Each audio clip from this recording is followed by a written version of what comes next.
or factitious disorder imposed on another, is when a caregiver harms someone under their care so that they can get attention or sympathy for themselves. In 1995, Jack Barron moved from being a very unfortunate man to become a serial killer.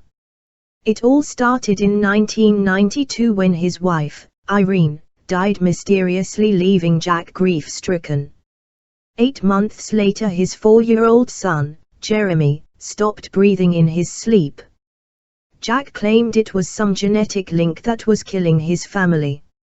Next, his daughter, also 4, died in her sleep. Family and friends could not believe such tragedy could strike again. Jack packed up and moved in with his mother. When the poor lady died in her bed, authorities became a little suspicious. Jack still maintains his innocence and likes to dwell on his suffering. Now that he's been charged with 4 murders, he might be in for a little more suffering for the next 100 years. Jack Barron, June 1992. Hearts went out to Jack Barron when his wife Irene died in her sleep. Barron was at work when his wife's body was found by a neighbor. On the 7th of February 1993, Jeremy, 4, died. The 7th of August 1994, Ashley, 4, died. Followed by Barron's mother, Roberta Butler, 52, in February 1995, whose body was found in her condominium. They had a stormy relationship, until Roberta announced she wanted to evict him. Before she could, she was found dead. Barron's former girlfriend, Starla Hayes, told a judge soon after his wife's death, Barron made a disquieting remark to Jeremy, 3, for crying about his mommy. Jack shouted, "If you don't shut up, I'll send you to where mommy is." She met the defendant in 1990, at a Lucky's supermarket where they worked. After his wife died, Barron found himself with no one to babysit his kids. Hayes, a mother of 2, 6 and 8, faced the same problem. She and her husband had separated. She and her 2 children moved into Barron's 3-bedroom home several months after Irene's death. The 2 agreed to share childcare duties. Hayes said she and Barron began having sex. The housing arrangement wasn't working. A couple of months after moving in, Hayes moved out. Barron was arrested 5 months after the death of his mother. Barron blames the loss of his family on hereditary heart disease. The motive for the slayings was Barron's hatred of his father, who divorced Barron's mother and abandoned him when he was a teenager.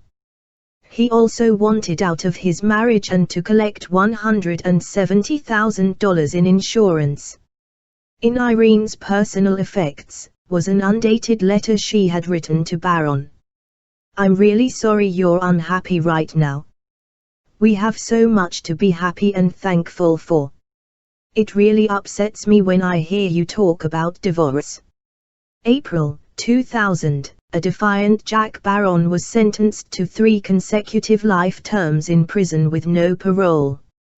Barron is the first man known to suffer from Munchausen by proxy, where a person causes illness or death to a loved one in order to attain sympathy. Barron's mother, Roberta Butler, was also killed. However, he has not been charged in her death at this time, and authorities are waiting for a conviction in the first 3 murders. All 4 deaths took place over a 26-month period. The first to die was Irene, who was found dead in her bed with a pillow, stained with makeup, covering her face. Coroners could not determine the cause of death. 8 months later, Jeremy was found unconscious in his bed by a babysitter and pronounced dead. 18 months later, Ashley was also found dead in her bed. 6 months later, Barron's mother is also found dead in her bed. One of the factors being considered as a motive is that Barron was involved with another woman and he had told someone that instead of enduring a messy divorce, I'd do away with her first. The other woman moved in with Barron, but left about a week before Jeremy's death. After Jeremy died, Barron appeared to have developed a fascination with Winona Judd. The country singer sent him backstage passes after receiving letters entailing the deaths in his family. On one of those occasions, Barron, wearing a t-shirt reading, "W.I.'s Guy," was photographed with Judd and Ashley. Investigators and others suggest that Barron killed his wife, and eventually his children, to stay in control. Someone told police that he had a temper and an estranged relationship with his father, and his way of dealing with problems was to remove the problem. The easy way out was to kill his wife. It was also stated that Barron was very fastidious. When his wife would vacuum, he'd follow behind her and rub out the carpet tracks. As one of the detectives put it, the children became the tracks in the carpet. Killing the kids was very much like psychologically rubbing out the tracks in the carpet. From day one, there was something suspicious about the death of Irene Barron, whose body was found in a bedroom of her Florin area home in June 1992, authorities testified Tuesday. But, lacking evidence, no suspect was arrested until more than 3 years later, after Barron's 2 young children and her mother-in-law had also died one by one, under similar circumstances.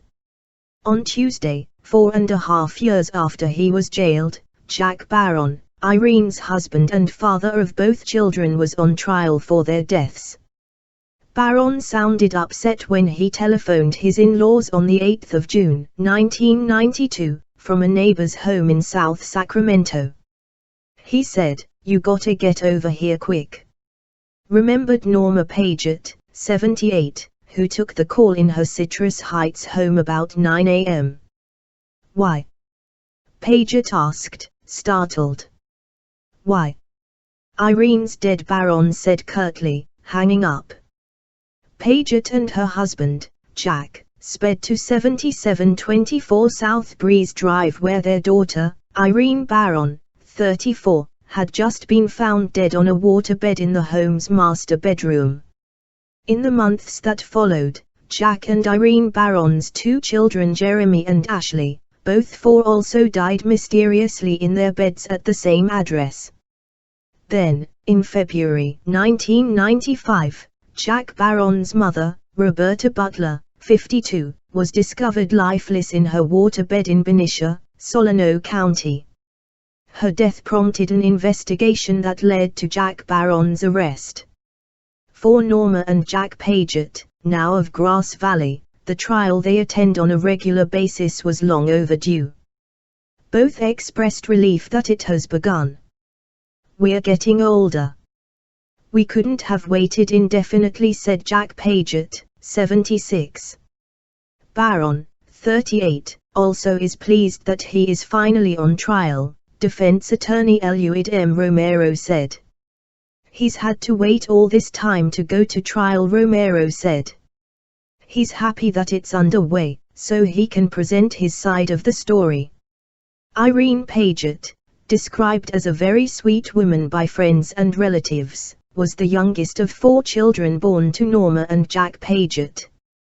Born in Reno, Irene was a toddler when she and her family relocated to Germany, a move dictated by Jack Paget's Air Force career. After 30 months, the family returned to America, with Paget retiring from the military in 1964. Irene spent her teenage years in Fallbrook, north of San Diego. With her blue eyes, light brown hair and tall body, she captured the title of Miss Fallbrook 1974 as a high school senior. Irene smiled under her glittering crown, a photo shows. In 1976, Irene married for the first time, but the union lasted just a few years. In January 1986, Irene and her best friend, Denise Aikmeyer, moved to Sacramento. "We decided we needed a bigger town than Fallbrook," said Aikmeyer, 42, now of Vancouver, Wash. "We packed our cars and moved." They lived in a friend's Greenhaven home before moving into their own apartment. Irene had become an office receptionist, Aikmaier a secretary. Irene met Jack Barron, then of Vallejo, in February 1986 through a mutual friend acting as a matchmaker, Aikmaier said. The couple were married in 1988 in Mount Shasta. At the reception, attended by 50 guests, Roberta Butler, mother of the tuxedoed groom, expressed her appreciation to the bride's dad. When I was dancing with her, Roberta told me, "Thank you for giving me such a beautiful daughter, something I've always wanted," Jack Paget said. The Pagets, on the other hand, did not get along well with the groom, but my daughter liked him, so we tried to like him, Norma Paget said. In 1989, after living in Mount Shasta, the newlyweds moved to Sacramento. Jack worked as a part-time stock clerk in supermarkets, and eventually they bought the 3-bedroom house on South Breeze Drive. But it was a difficult purchase, Jack Paget said. It wasn't like they walked into a realtor's office and said, "Okay, we want to buy this house." With Jack's salary, they had to qualify for some type of special program for low-income home buyers. I think they also got considerable help from his mother. To help pay the bills, Irene opened a daycare service in her house. She took care of neighborhood kids along with her own. At times, Denise Aikmaier, who by then was married to Cliff Call, a private businessman, helped out by watching Irene's children. Both children loved playing with water, an activity their father disliked because it got them dirty. One day, Jack arrived at our house and saw Jeremy playing with the water hose in the backyard, Call said. Jack got angry. After that, every time Jeremy and Ashley came over, we would let them play with the hose. But we would make sure they were cleaned up before Jack got home. Jeremy and Ashley often used the swimming pool at their grandparents' former apartment in Citrus Heights, Norma Paget said. Sometimes Irene would bring them over and we just kind of held them in the pool as the two children splashed in the water. Jeremy was fascinated by his toy train. One of his favorite TV shows was Cops. He used to sing the Cops song when the program would come on, Norma Paget said. Both children watched cartoons. Ashley had a collection of Disney movies, including The Little Mermaid. The Pagets also have fond memories of Roberta Butler. Roberta was a lovely person, Norma Paget said. We enjoyed visiting with her a number of times. Mostly we would see her at Jack and Irene's home. Roberta was real nice to be around. Call testified for the prosecution. Jack was scowling at me the whole time, because I was testifying against him, Call said later. Like the Pagets, Call and Aikmaier became increasingly alarmed with the rising death toll at 7724 South Breeze Drive. Despite detectives' strong belief that Irene Barron and her children had been murdered, the Sacramento County Coroner's Office could not immediately pinpoint a cause of death, listing the cause as undetermined. Charges were filed a few months after Butler's death, when her case was ruled a homicide by the Solano County coroner. When the trial began the 18th of January, Prosecutor John Amara did not make an opening statement summary of what the evidence will show. But he had previously pointed at several motives, including Barron's alleged desire to get out of his failing marriage. We had no inkling that Irene was having any type of marriage problems, said her father, Jack Paget. She kept her problems to herself, which sometimes isn't a good thing to do. The non-jury trial, expected to last roughly another month, is being heard by Superior Court Judge Michael T. Garcia. After the mysterious deaths of Irene Barron and her son in a South Sacramento home 8 months apart, her only surviving child was tested for heart disease, a doctor testified. We had 2 people in the family who had died suddenly in their sleep. We wanted to see if something weird had caused their deaths, Dr. John Gumilevicius said in Sacramento Superior Court. Although the May 1993 exams proved negative for Ashley Barron, then 3, she later became the third to die in bed at 7724 South Breeze Drive. Like her brother, Jeremy, she was 4 when she died. Gumilevicius testified at the trial of Jack Barron, 38, who is being tried on charges that he suffocated his wife, his 2 children and his mother, Roberta Butler, 52, who was found dead in her Benicia condominium in February 1995. Butler's death was ruled a homicide and led to Barron's arrest. Judge Michael T. Garcia must decide whether the 4 were smothered, starting in June 1992, or whether they died of heart disease or other natural causes, as Barron maintains. A pediatric cardiologist for Kaiser Permanente, Gumilevicius said Ashley was referred to him by the Barron's family pediatrician in May 1993. At the time, the Sacramento County Coroner's Office was baffled by the deaths of Irene and Jeremy Barron. Detectives strongly believed they had been murdered, but the coroner listed the cause as undetermined. On the 3rd of May 1993, an electrocardiogram was performed on Ashley at Morse Avenue, Kaiser, Gumilevicius said. Overall results were normal, he added, although he did find a very minor abnormality in the child's heart. Ashley returned to Kaiser on the 19th of May for a heart ultrasound. Again, the results were normal, Gumilevicius said. As an added step, Gumilevicius recommended that Ashley later take home a portable heart monitor, which would record her heart rhythm for 24 hours. The device would have allowed him to see what was happening to her heart while she slept. Unfortunately, the subsequent appointment was not kept, he said. We tried 4 or 5 times to get Mr. Barron to come back, with Ashley. The non-jury trial, being prosecuted by John Amara, is now in its 3rd week.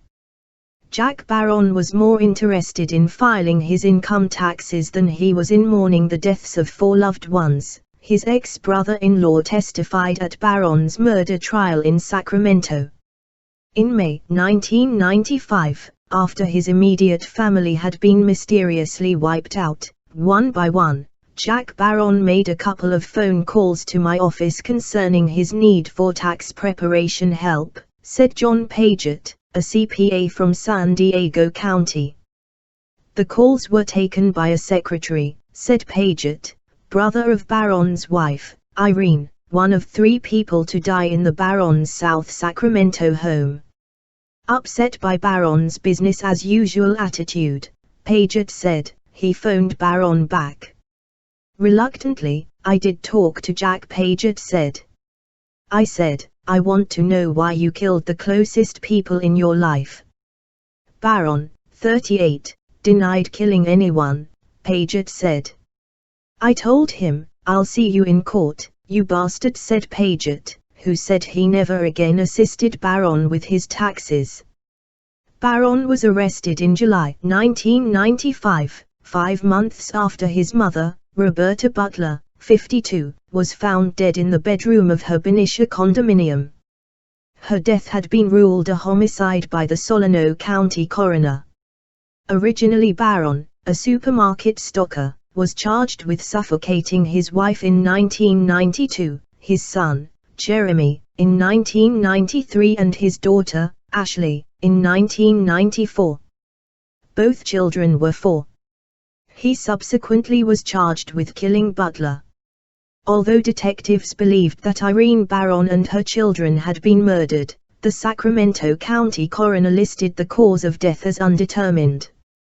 Those cases were re-examined after the Solano County coroner found that Butler had been slain. Barron claims the 4 died of natural causes.